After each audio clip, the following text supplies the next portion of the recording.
darkness. That's the first thing Dawn remembers. Cold, unforgiving darkness that swallows everything around it.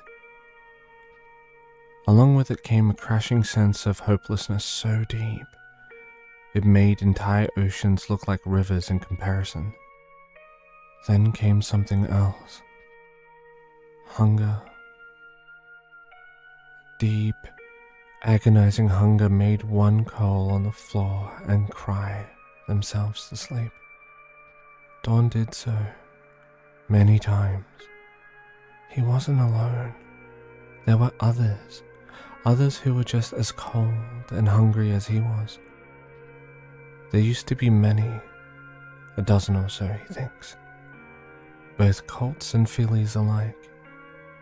Some looked better off than others. They cried, at least at first. Tears poured down their face as they sobbed and wailed while pounding against the hard metal door.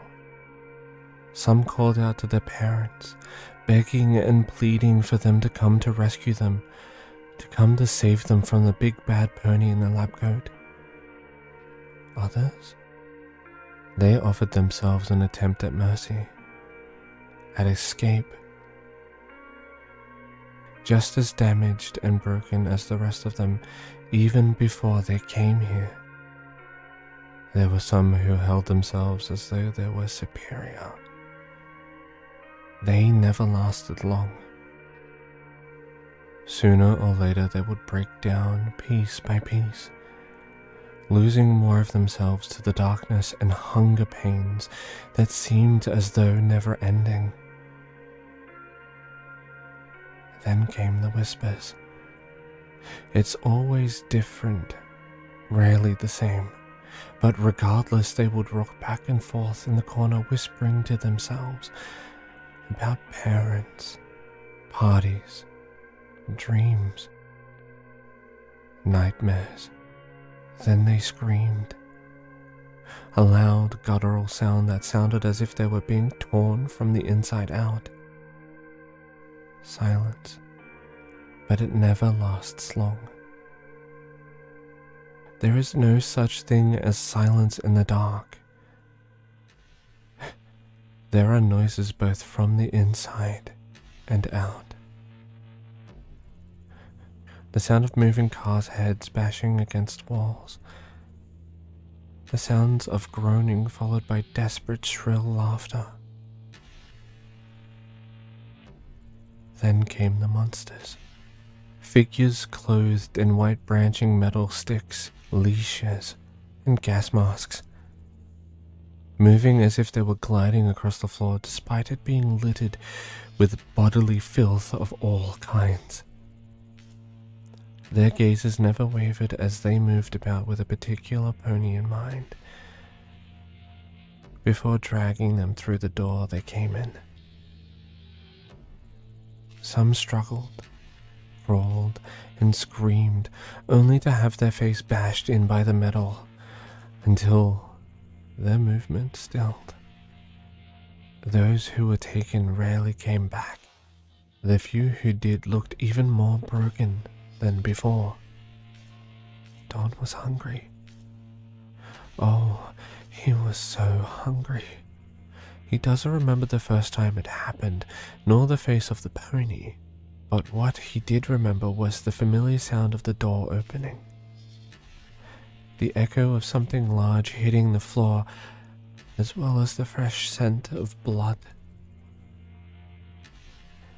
He was so hungry. The others were too. Ponies who were just as desperate and scared as he was, but regardless, that didn't stop them. That didn't stop him. Time was almost non-existent, and kindness seemed as if an old folk tale. However, despite it all, some grouped in the dark, clinging onto one another as if they were foals drinking milk from their mother's tit. Those who didn't, well, they wish they had. Thoughts and memories from his past life never came. Instead, all that comforted him was the bodies of those who were close. Fillies and colts who moved, wiggled, screamed, and barked at their heart's content. There was no such thing as silence in the dark, at least until the monsters came. Then one day the door opened, releasing a ray of light so bright that many in his drove, including himself, screamed in pain. Having long since gotten used to the dark, few even began to see within its abyss. What came out weren't figures in white, but ones in blue. Their faces were a mixture of every unpleasant emotion you can think of as they stared. What happened next is hard to remember. There was movement, screams of fear, more bright lights, and the feeling of being utterly surrounded. Dawn remembers screaming. He screamed for so long and so hard that the monsters had to poke him with something that made him sleepy. He didn't fall asleep though, but he did stop screaming. Afterward, everything soon felt like a dream, one that sped from one scene to the next, his mind too far gone to make sense of anything but his body. His body moved as if it had a life of its own. He moved, screamed, lunged, and attacked anything and everything within reach. His mind was nearly empty of thought, but his mouth moved a mile a minute. He spoke, but the words rarely made sense. He would shout and holler about the dark, say names and places he heard others mutter under their breath, laugh at the sound of his name coming from his mouth, whine about the sky, about the monsters, and how he was hungry. He was always hungry. The others weren't much better, but to be fair, they were just as messed up and broken as he was. Then they came. The new monsters. Ones in white who pretended to be nice and kind to gain his and the others' trust. It only made things worse. It made them worse. As always, he didn't remember how it happened. But one day, everything just went crazy. Doors were opened, blood soaked the floor, and he and his drove marched through the halls, screaming, laughing, and barking their heads off. On that day, he felt something he never felt before. He was full. He felt full. Then the even bigger monsters came, and pretty soon he was back where he started, tied up and unable to move with a muzzle tightly gripped on his mouth, laughing, mumbling, crying, whispering to those beyond the wall, to those who would listen. They always listened. Not far from his cell, he could hear the others, all of whom moved about the same way he did. Dawn growled as his stomach rumbled. After all, he was hungry. He was always hungry, wasn't he?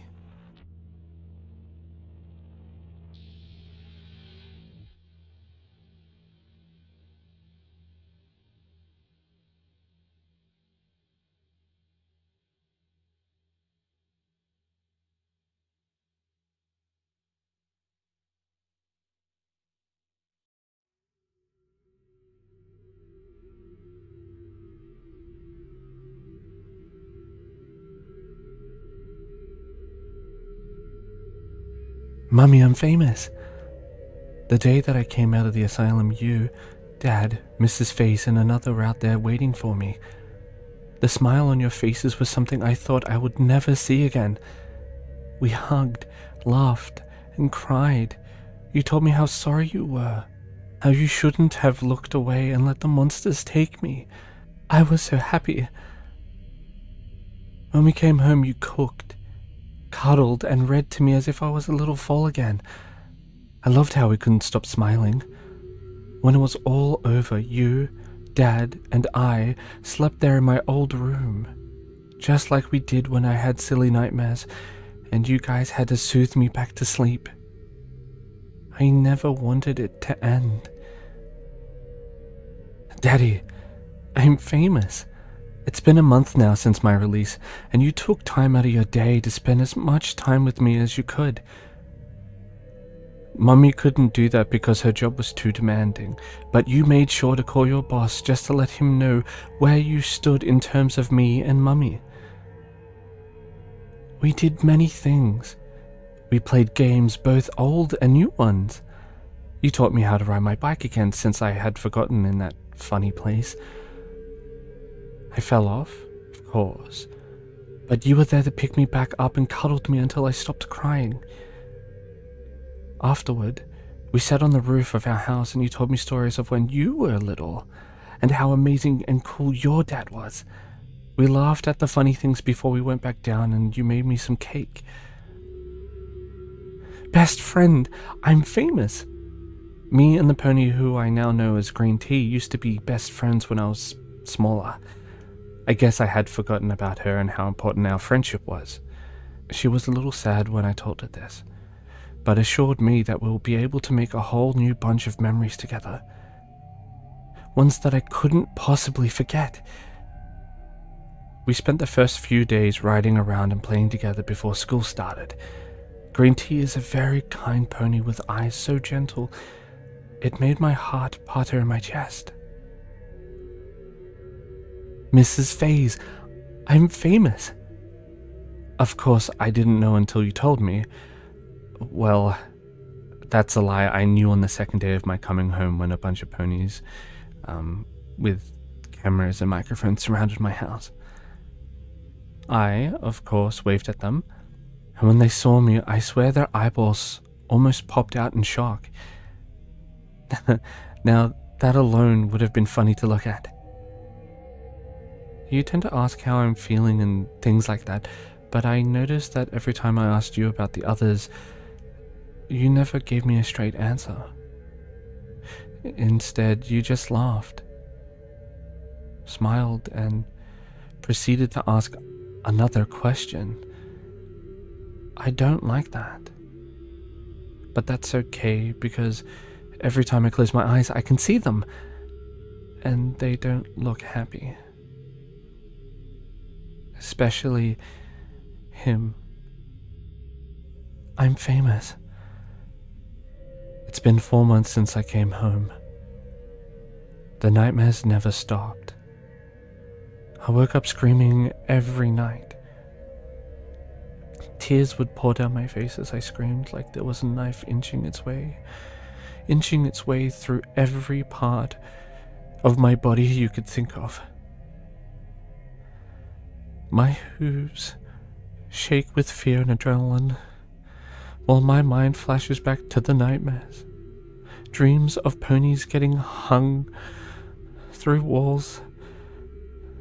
Their eyes open and started humming in unison as their mouths began to fill with blood. Demanding, always demanding. By the time my parents came into the room, I'm no longer crying.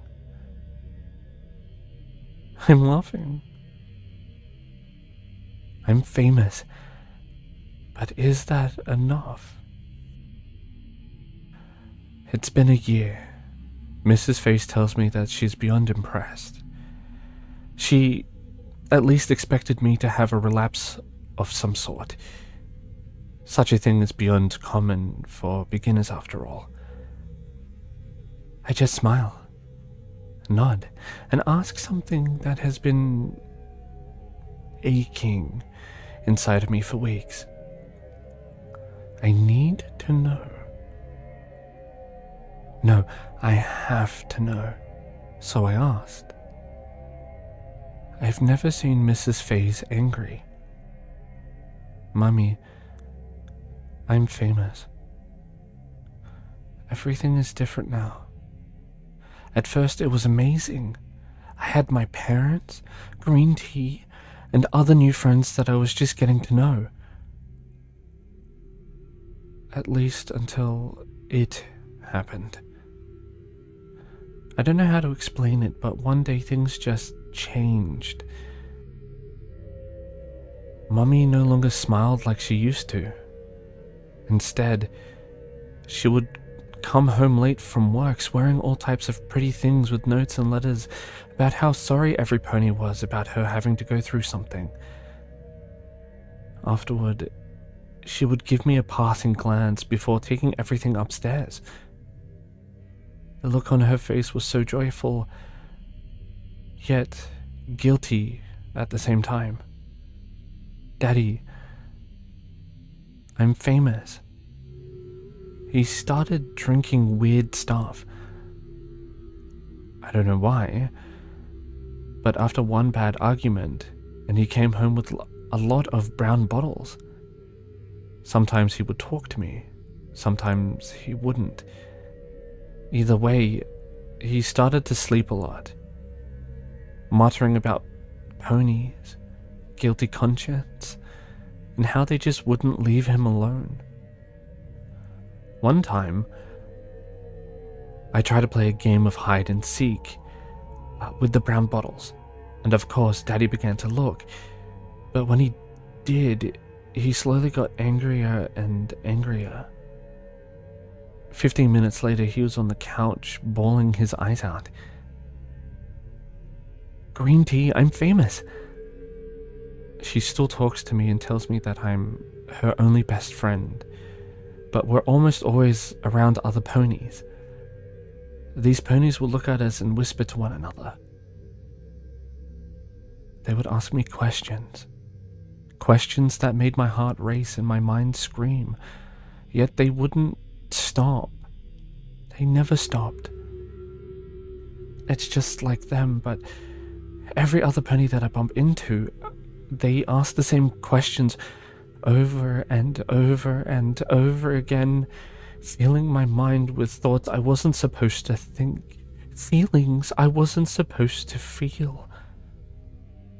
They say that I'm famous, and because I'm famous, I needed to play a game. A fun game.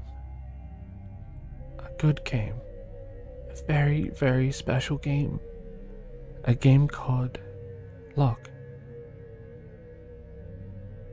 There was blood, screaming, the sound of tearing flesh, and the smell of burnt skin. In the end, however, the lone mare stood just outside her home, humming to herself as she looked up above the trees. The faces of 7 disfigured ponies stared back down at her.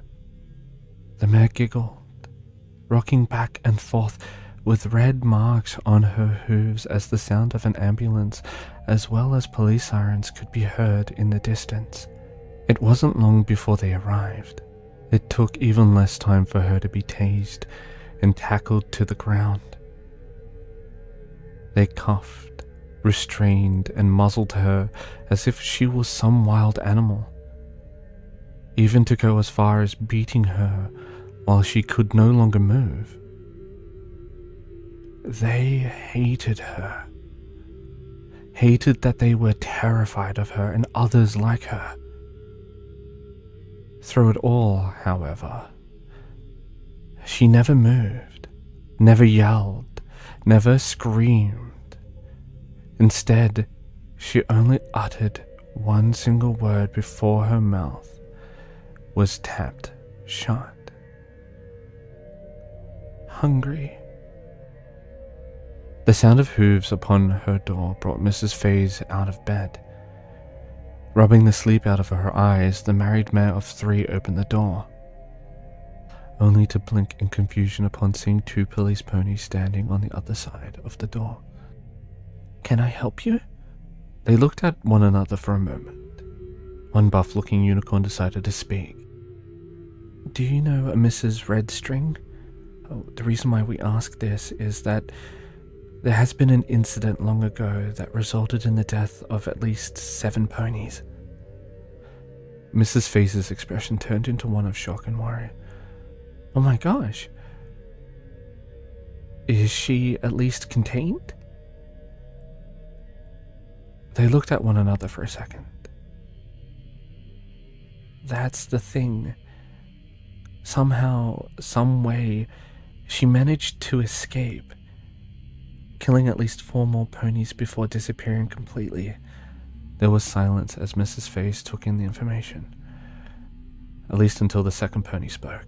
This one was a scrawny-looking Pegasus with a chipped tooth that was noticeable every time he spoke. "The thing is, from one lucky survivor, we have reasons to believe that the pony didn't escape on her own. In other words, some pony helped her escape." Silence filled the room, a type of silence that followed one thing, and one thing only: fear.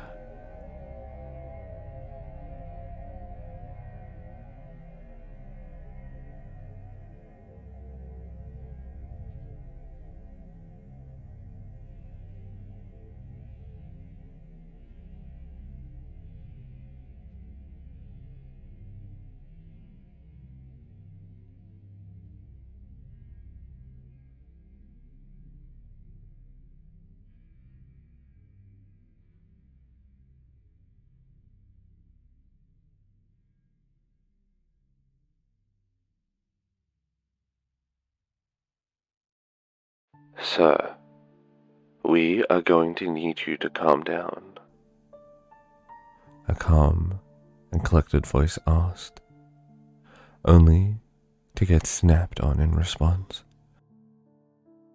"Fuck you." Longtail roared.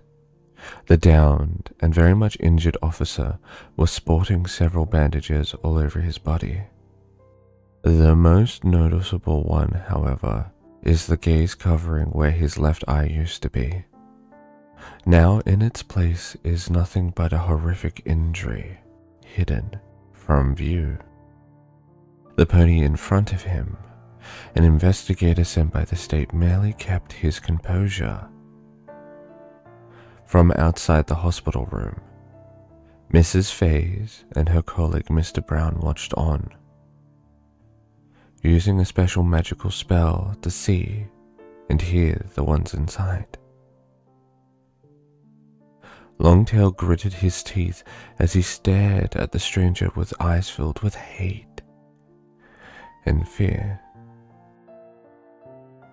It wasn't long ago that he used those very same eyes to witness 4 other ponies die a gruesome death.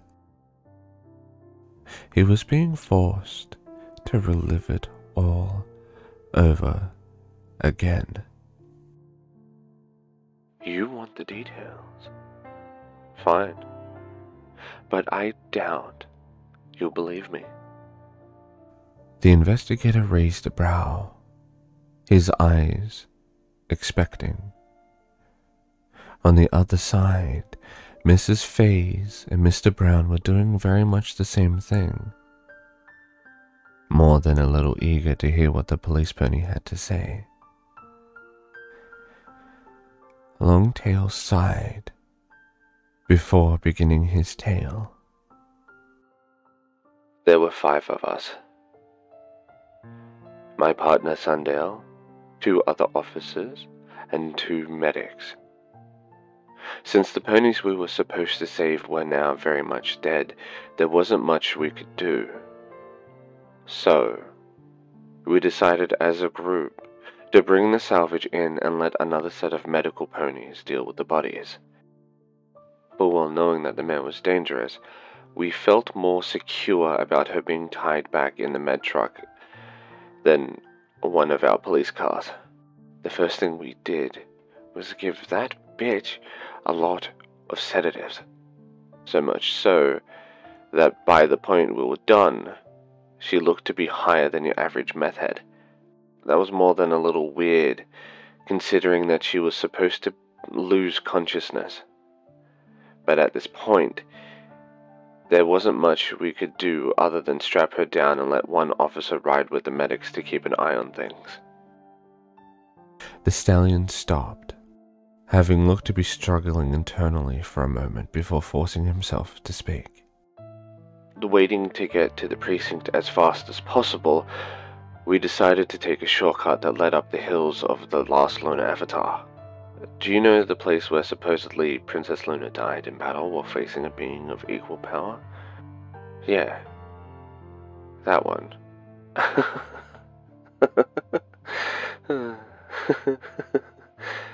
He laughed. It was a crooked, broken sound. It reflected a pony who thought he'd seen it all, but couldn't have been more wrong.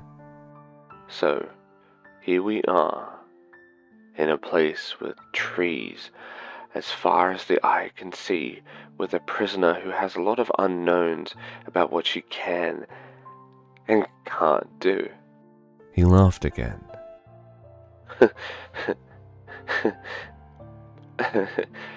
We couldn't have been dumber if you tried. As we are driving, I'm talking to my partner about my good old ex-wife and such, thinking that today was gonna end up on a good note. I couldn't have been more wrong. It was then that we saw her. It was a pony. Not just any pony, mind you, but one who looked to be tied up in the middle of the road, hanging on a stern tree branch, crucifix style, only a lot more graphic. Her eyes looked to hang out of her skull. The only thing keeping them from falling off completely was a string that both held the eyes, while simultaneously forcing the pony to smile, showing nothing but empty, bloody stumps of where her teeth should have been. Her hooves were bent and twisted in such a way that it made me, a veteran of the royal good for over 80 years, sick to my stomach. Do you want to know the worst part? There wasn't any fur. Only skin. Raw, red, blooded skin, with chunks having been bitten off in several places, including more intimate ones. His voice almost broke on the last line, alone. My partner, that delusional bastard, thought he saw her take a breath, and before I could fully process what in the Celestia bloody tampon I'm seeing, he was already out and heading straight towards her. It was a trap. I knew it was a trap. The other officers knew it was a trap. The medics knew it was a trap. Heck, a newborn offspring fresh out of Tartarus itself would know it was a trap. But Sundale? He didn't. Or, if he did, the bastard decided to go out anyway. He was 7 steps away from the cruiser when something large launched out of the darkness. It moved with the speed I only saw from gifted Pegasi. The poor fool didn't even have time to draw his gun. But by the time I was able to process everything, he was out of the road and being dragged into the woods.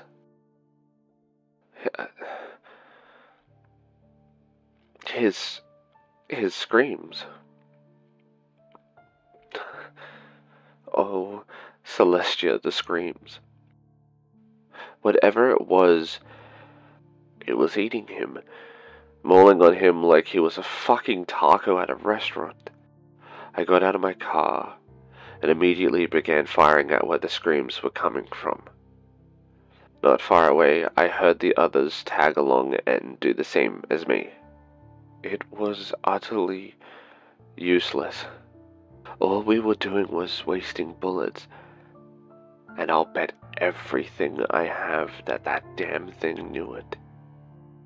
Hence why it started laughing. Imagine a pony without morals, without a consciousness, without sanity, wanting only destruction and madness to befall the rest of us. That's what he sounded like.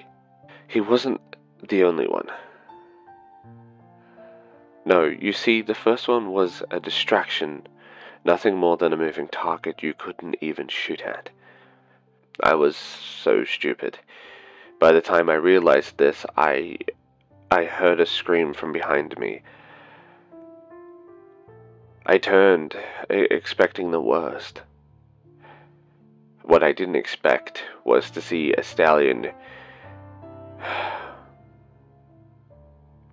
who was the definition of Jack, getting his entire throat ripped out by a pony 3 times smaller than he was. I didn't even get a look at who did it. I just immediately began firing. The fucker blitzed towards the car with the same crazy speed as the last one had. Before I could follow, I felt something collide with the back of my skull. A kick to the ribs woke me up immediately. It was then that I saw them. The demons. The monsters. The ones that shouldn't have escaped from Tartarus. One was a grey mare with blood dripping out of her mouth, as well as holes on her face. The bitch could sport one hell of a smile, let me tell you.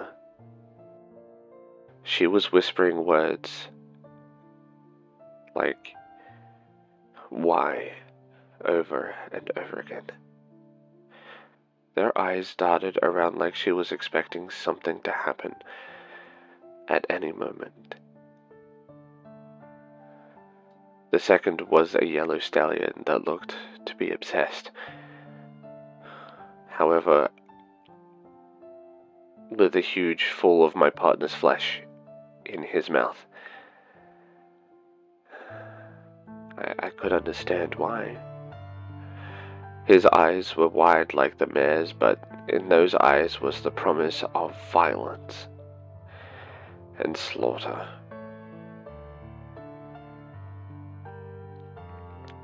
The third one. Well,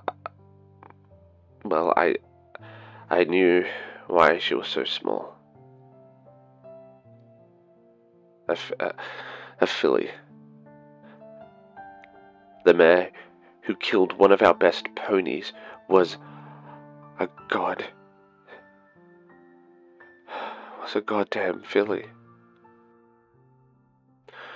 She was pink, with purple streaks all over her body. Her mane and tail were orange, but the look on her face alone is what scared me the most. Sane. She looked completely sane compared to the rest of them. Behind her eyes was a startling amount of intelligence. The knowledge of the difference between right and wrong, and yet she looked like she wanted to tear me apart the most. Then they came. 2 mares who trotted right into the circle like they hadn't a care in the world. One was the mare we arrested recently, foaming at the mouth and muttering something about being famous. The other one was a mare with a light blue coat, bluish grey mane and tail, and Cersei's coloured eyes, whistling a tune that for some reason sent shivers down my spine. Then, with a wave of her hoof, every pony stood stock still, eyes watching, waiting. It was at that moment that I felt something I haven't felt in a long time. It was fear. For some reason, despite not being covered in blood or gore of any kind, this one mare scared me the most. She looked at me, her eyes bearing down my soul, judging it as if she was Princess Celestia herself. Then it was at that moment that she muttered one particular word. Dawn. When I didn't answer, she did only one thing. She barked. "It can't be," Mrs. Faze muttered with a shake of her head. "It can't be." Mr. Brown only sighed. When he spoke, he sounded tired. "Yes, it means that our dear old patient of ours finally decided to make an appearance. That means..." Indeed. Leaving him alive was to send one simple message.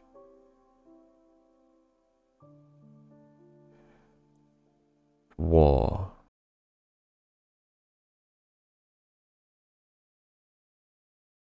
I was there. I was there before thought, before words had any meaning.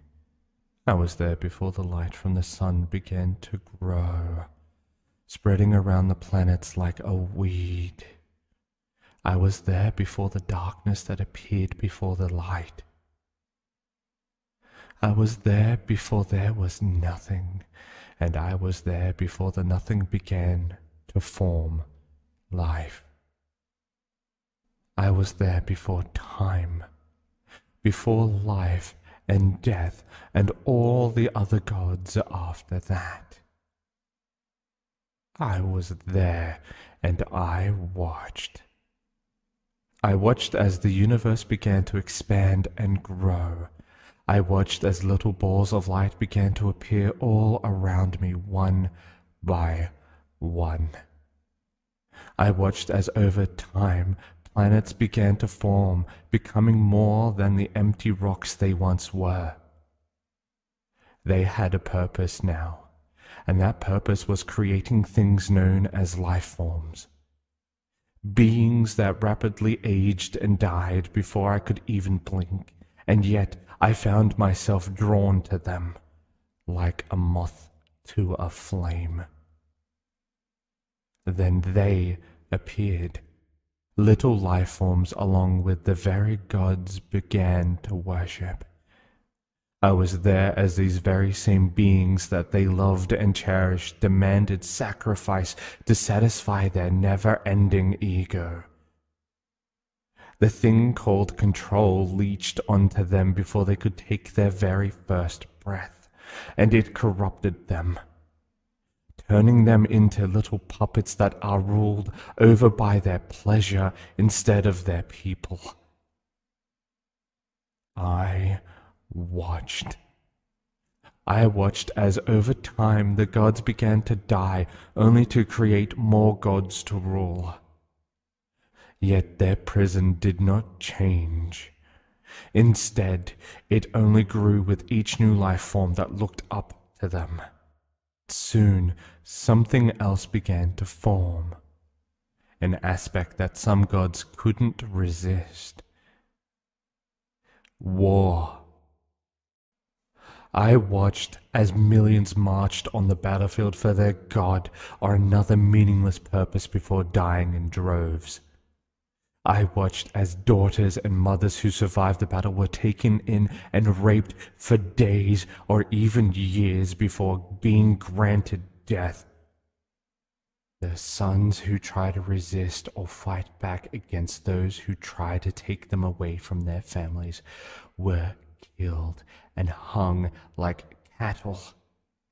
I watched as entire kingdoms enslaved their enemies before forcing them to work until the day they died. I watched as the very gods who demanded that they go to battle simply disappear as their people grew weak. I watched as new religions formed, with some going as far as justifying cruel acts as a command by their god. I watched as the three tribes began to form within the pony race, only for a chaotic god known as Discord to appear and rule over them for thousands and thousands of years. I watched as harmony itself began to create a physical form for itself to bring balance to the universe. I watched as harmony chose two sisters of Pegasus blood to bear its power, only to curse them with eternal life. I watched as the three beings did battle, only for peace to come out on top. I watched as the beings Discord tortured and bestowed upon each of the sisters the title of princess. Yet it did not stop. I watched as ponies starved to death because they couldn't afford the necessities they needed to survive. I watched as over time one sister became jealous with rage and turned on those who once loved her. I watched the very same sister kill and torture her subjects while the other refused to fight her. It was only then, when the elements forced their hand, did the carnage stop. It didn't stop. I watched as a mother was forced to give up her foal before deciding to take her own life. I watched a pony who had a title commit acts against those weaker than him. I watched someone murder a filly and walk away because his mind was corrupted by poison in his drink. A king enslaved his partner because she no longer had feelings for him. An entire nation invaded the land and forced the inhabitants to dig for good. A gang killing a family because the husband was forced to owe a debt. A group of kidnapped fillies and colts are forced to become something else, something darker. It never stops. So I stepped in.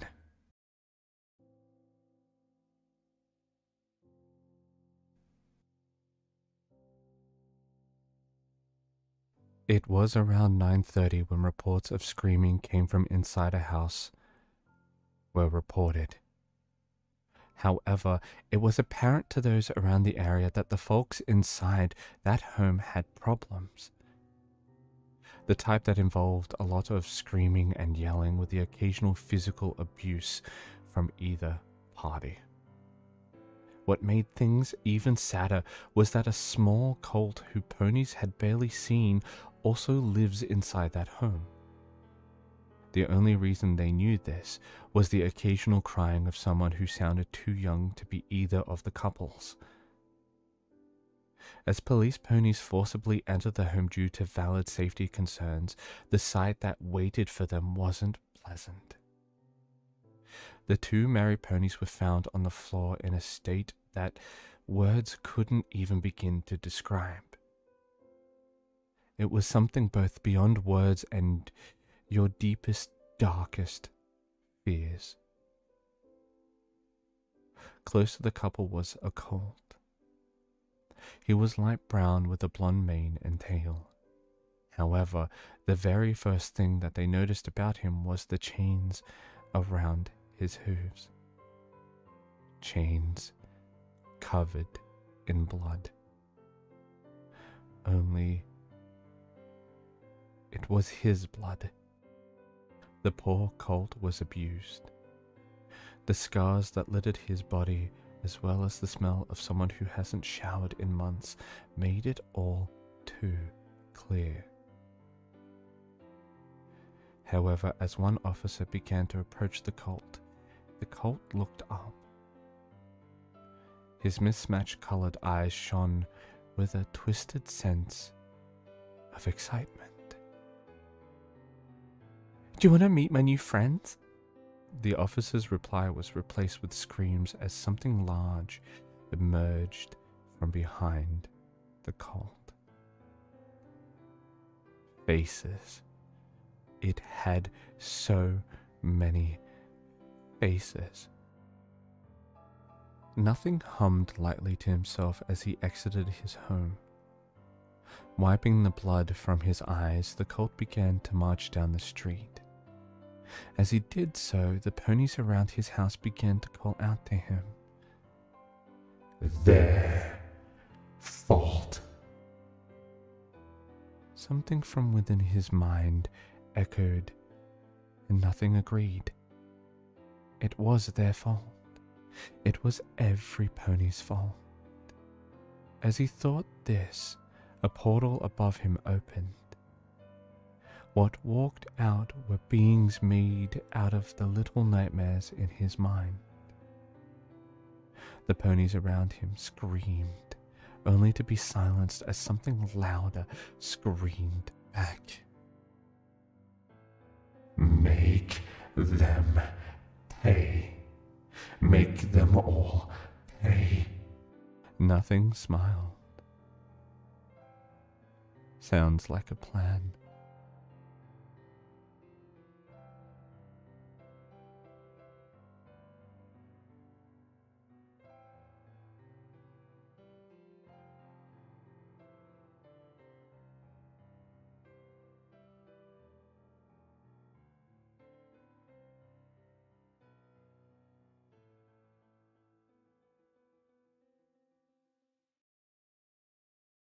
I'm not a smart pony. Mummy says I'm smart and can do a lot of other stuff like helping her clean and play our special hide game. But I'm not smart. At least not like Mummy.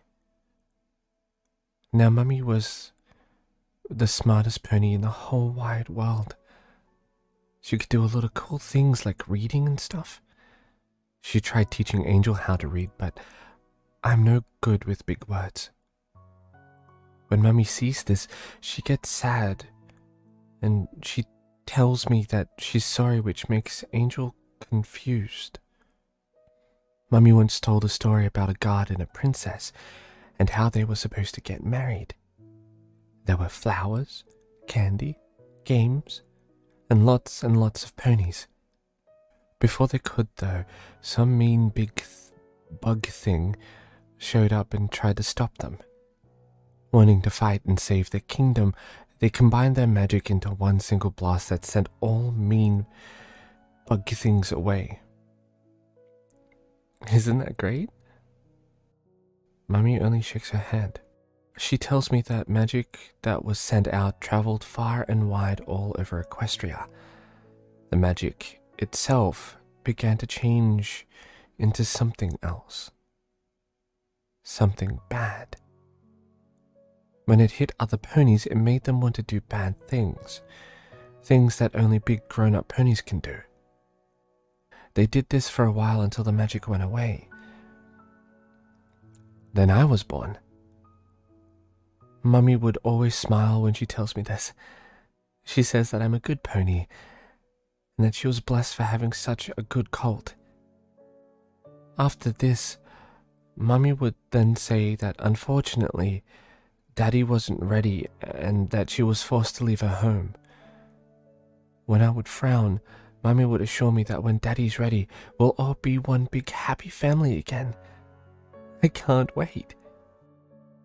Mummy would always agree, but not before telling that because of the magic, a lot of older ponies would look down and make fun of us.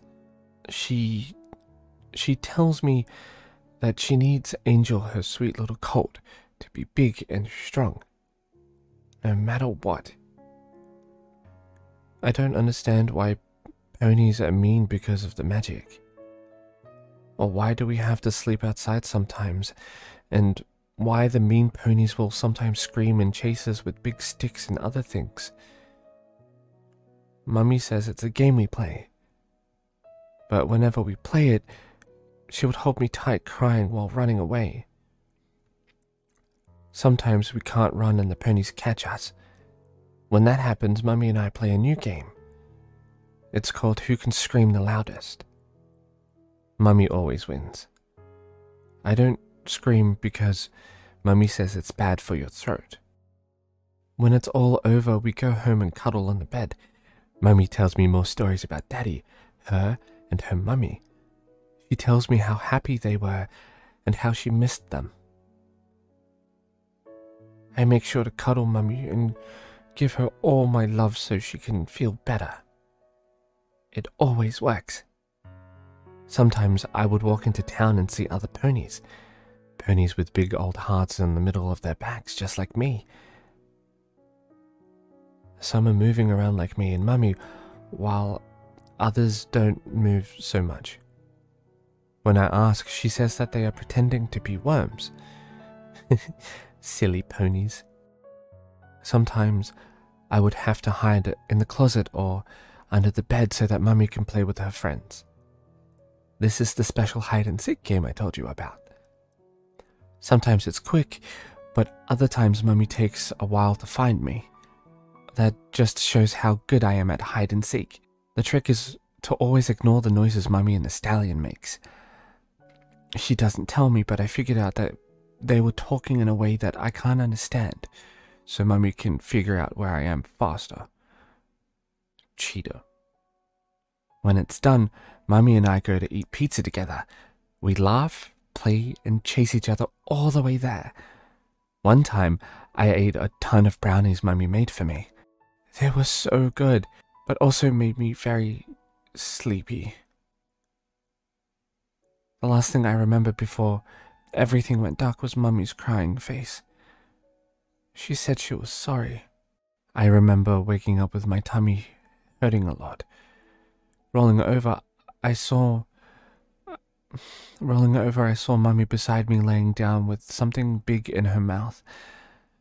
She was crying. I don't like seeing her cry. When Mummy sees me, her face goes wide and she makes a funny looking face, but before I know it, she was hugging me. And then I went back to sleep.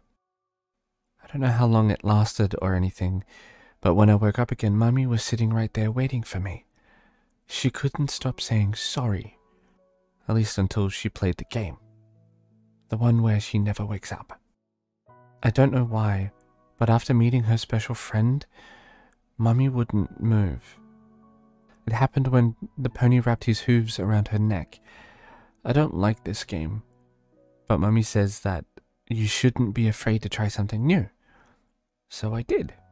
Now the stallion isn't moving either. I frowned. I was confused at first, but then I realized that maybe it's a type of game where you need more players. So that's what I did. Male stallions, neighbors, some of Mummy's special friends, and even the fillies across the street. Every pony I found played the game, so much so that others began to play as well. Now the game is both hiding and finding ponies to play the worm. Pretty soon I'll catch enough ponies that Mummy will finally wake up and And when that happens, we can find Daddy together and she doesn't have to be sad anymore. We can all be a family like she always wanted. Well, this is goodbye for now. I have to go before they find me again. Oh, P.S. Did I tell you I made new friends? They love playing the game.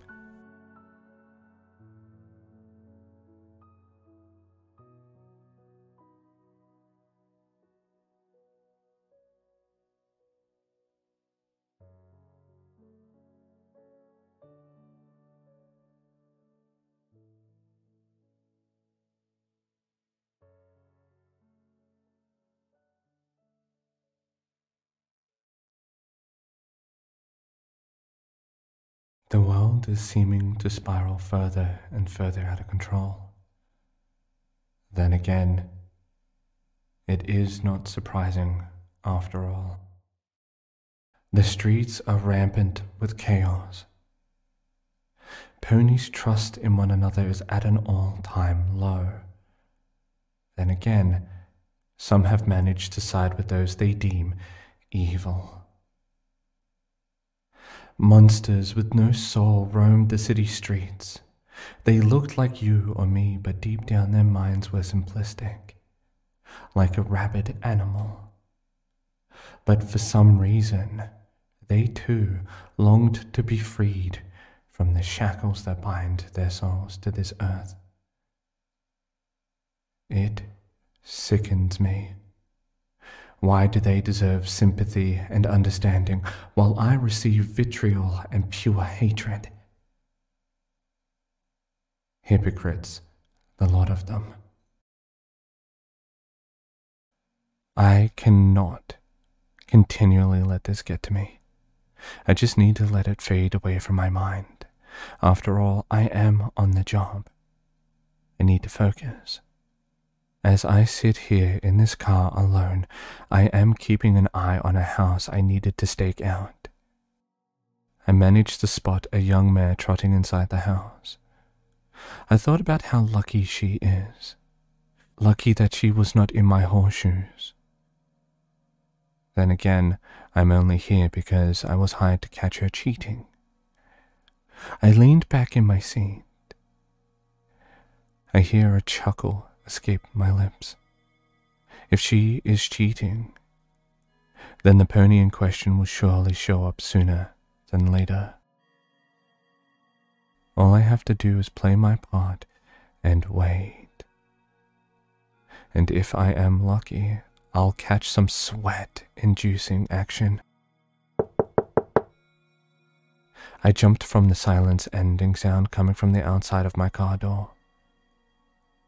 Who can that be? No other pony knows I'm here. There it is again. Raising an eyebrow, I peered out of the window. My vision was only seeing an empty street. As I was looking around the surrounding area, my mind told me to look down.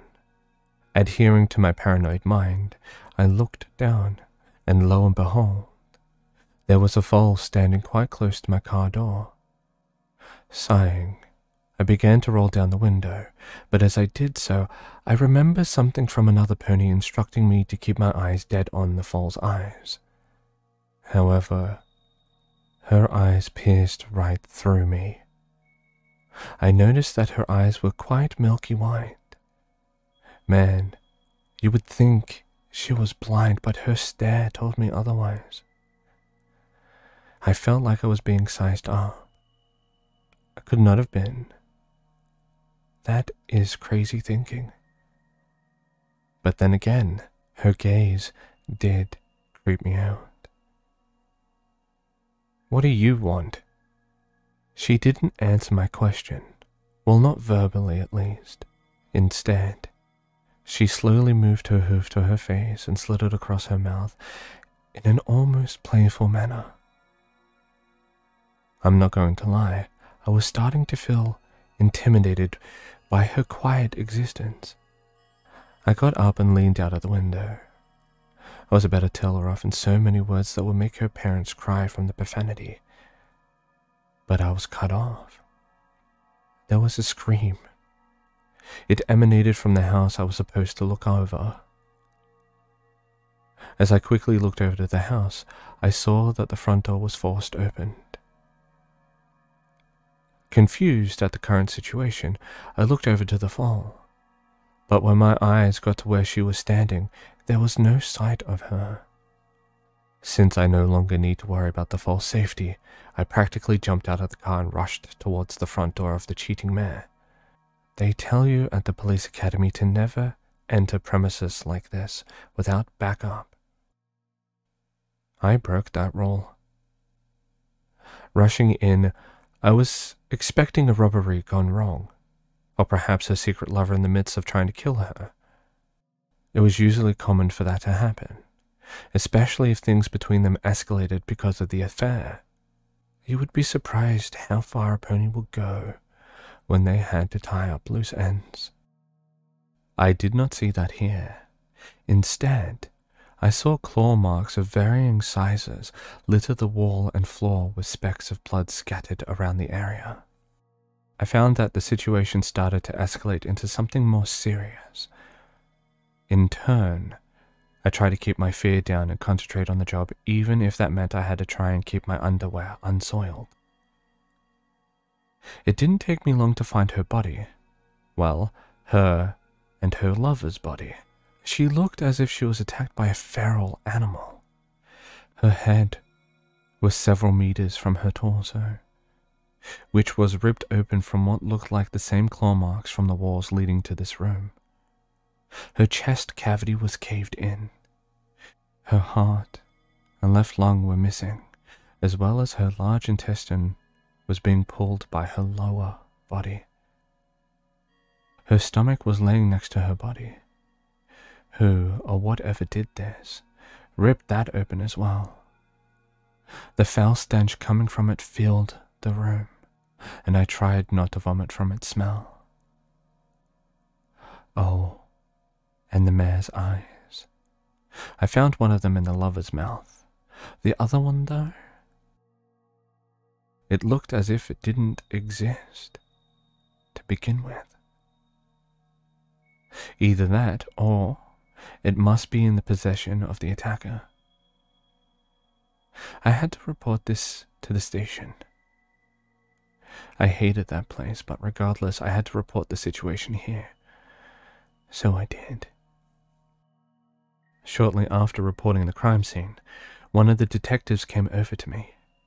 His eyes scanned me up and down with ire. You do know that you will need to submit a formal report in writing, do you not? I nodded dismissively. Get to it then. His voice was filled with malice as it crossed my ears. Coldly, I shoved past him and headed to my car. Keeping my eyes on the detective's eyes, I started the car and drove off towards the station.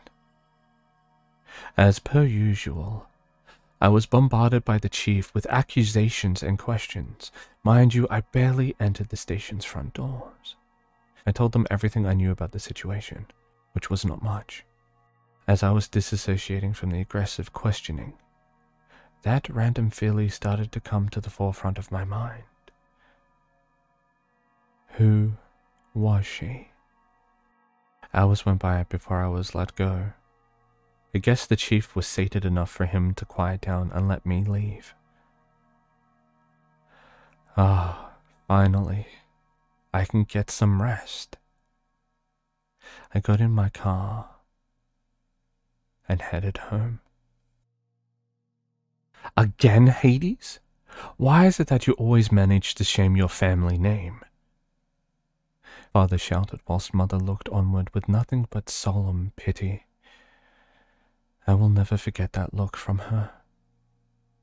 I fear it will stick with me to my last dying gasp. Trying to tell them that this time was not as much of an issue as they were making it out to be. Their ignorant ears never garnered my voice even a second of acknowledgement. Instead of fighting them, I left. I no longer wished to grace them with my presence. I guess it is a price to pay for being born into high nobility. After all, the perks of being born into nobility grants are quite immense. That was years ago. I sighed as I leaned into the fridge, looking for a cold beer. Once I managed to get my grubby hooves onto the bottle, my phone began to ring. Ugh. It's the annual call from the old folks. They must know of what happened yesterday. Great. That is going to add more annoyance for me. I just stared at the phone ringing. I did not want to pick it up, but knowing them, they would let it ring and ring, especially if Grandmama was on the call with them. Groaning, I answered the phone. Hey, Father, Mother, how's the high life these days? Want to play a game with me? Answered back to me. It sounded like a young colt, but his voice was still foreign to my ears. My throat began to dry from fear gripping my mind. Who are you? I prodded the other voice. And It tried to answer back, but it also sounded like he was cut off mid-sentence with a surprised yelp. There was silence, but it lingered for an age. I was too scared to add my voice to the silence dominating my hearing. my friends say that you need to come to this address, but they also say that if you come here, then we can play a game. Giggling followed after the ominous message. I hung up after that, but my mind was racing. That was Father's number. So if that is the case, then that means something must have befallen him or both him and Mother. With that in mind, I raced to my car and headed toward the address the little colt gave me. The weird thing here is that the address is on the outskirts of town. I guess this is the only way to save them if something bad has happened. I journeyed onward to the mysterious address. Shortly after, I arrived at the place. It pays to have one of the fastest cars in all of Equestria. The outside of the place looked like a small cabin, very similar to the one the Element of Kindness had long ago. The only difference was that the front layout was completely different. Keeping my eyes vigilant on the cabin and the surrounding area, I called one of my buddies from the force. She answered, thankfully. I told her about the situation at Hoof. Her reply was one of concern, but I anticipated it. It's a trap. Nothing sounds right about this whole thing, she said. I know, but I have to do something. There is no knowing what is happening in there. I gotta go. I'll talk to you later, okay? I sighed. Okay, but can you do me a favor?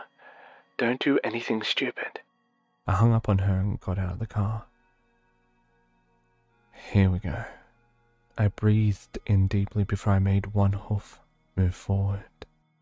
From the look of this cabin, you would wonder if the interior was run down and creepy looking from entering it. Same with the ponies that hid inside. You would think that they would be those cat and mouse types, the ones that may or may not kill you if they don't get their way. Well, that is what I expected at the very least. But instead, what I got was a room fairly well lit. It was also very clean, almost sterile. Looking around the room, I did not see anything out of the ordinary. I looked to my right, and I saw 3 foals playing a card game on the only thing in the room, an oak table. The one closest to my direction was a brown earth pony colt, with a blonde mane and tail. His flank did not seem to have what would be classified as a cutie mark, but from what I could see, it was a dark circle that pulsated. His eyes were not a matching set. One was in a shade of blue and the other was a shade of dark pink. There was a creeping smile cracking his lips. The second was a filly. Wait, was that the same filly from yesterday. The one that was knocking on my car door. Her coat was of a soft pink that was streaked with purple, and her eyes, those milky white eyes, I remember their gaze. How could I not?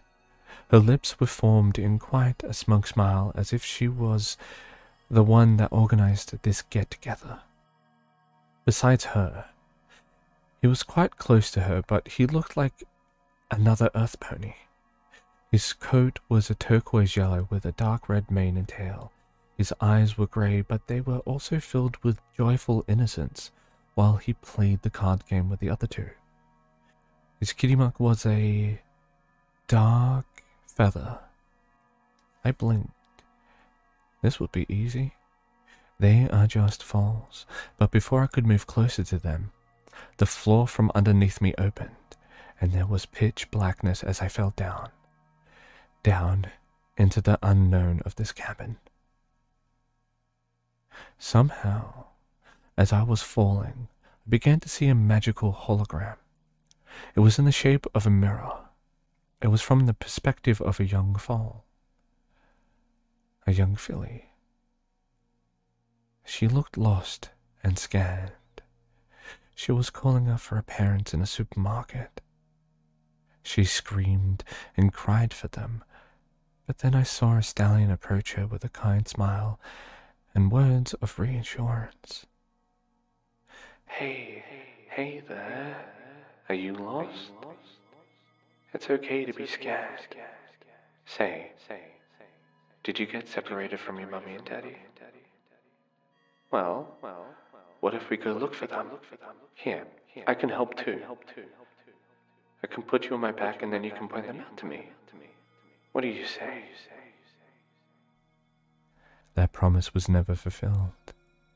He took her home in the guise of safety, saying that he left a note at the manager's office so that if her parents went back to look for her, the manager could give them his address to pick her up.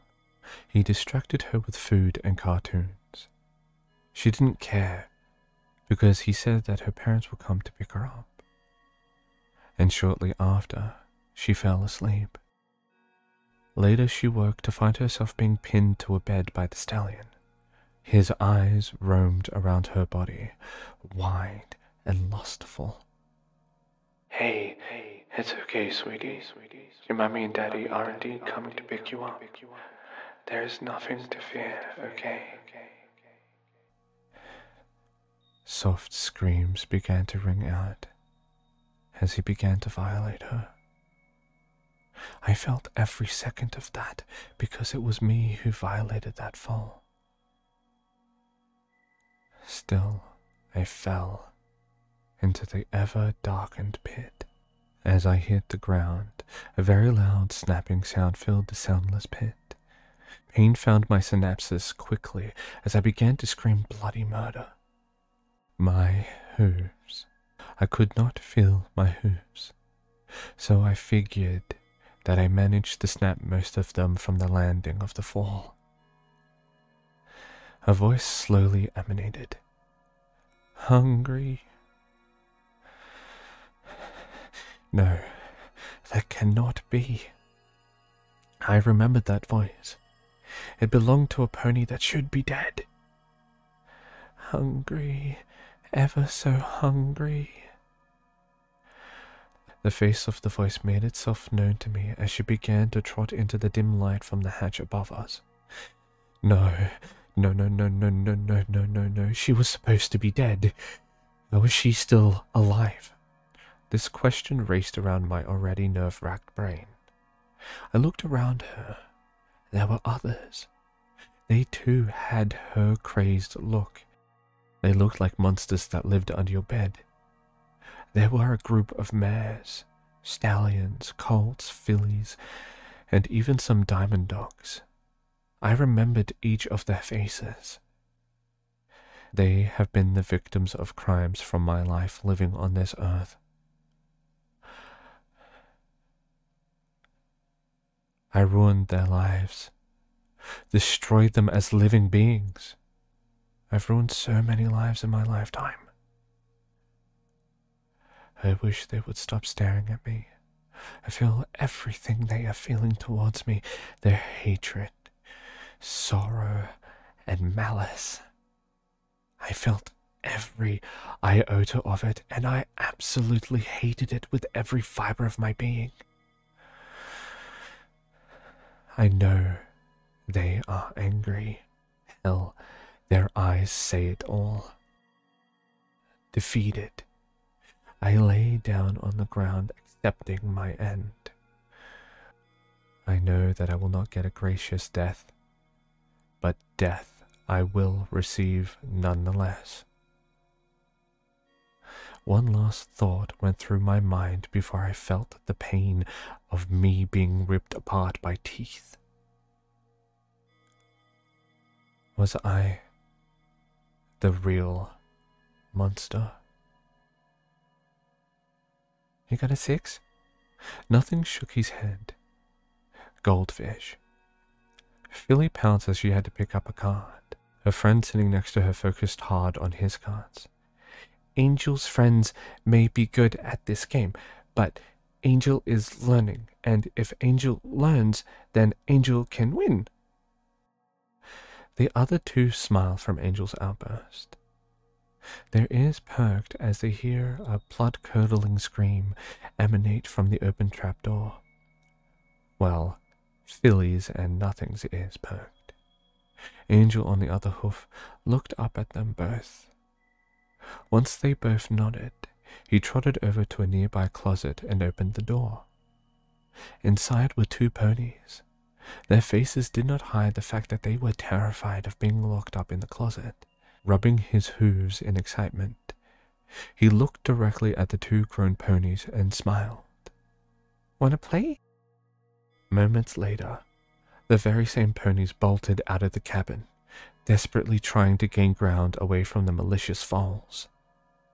Humming softly, Angel followed them. After all, he is the one that seeks. That is how it works. That is how it will always work. Only this time, he is not alone. Watching the doorway, Nothing grins. As he did so, shadowy figures began to manifest from behind him. Kill them. Make them pay. Hunt down every last one. Nothing follows as the shadow creature was not far behind him. Philly was about to join him. However, faint sirens made their time here used up. Walking back inside the cabin, she opens the basement door. She lets out a giggle before uttering, "Consume." Then she left.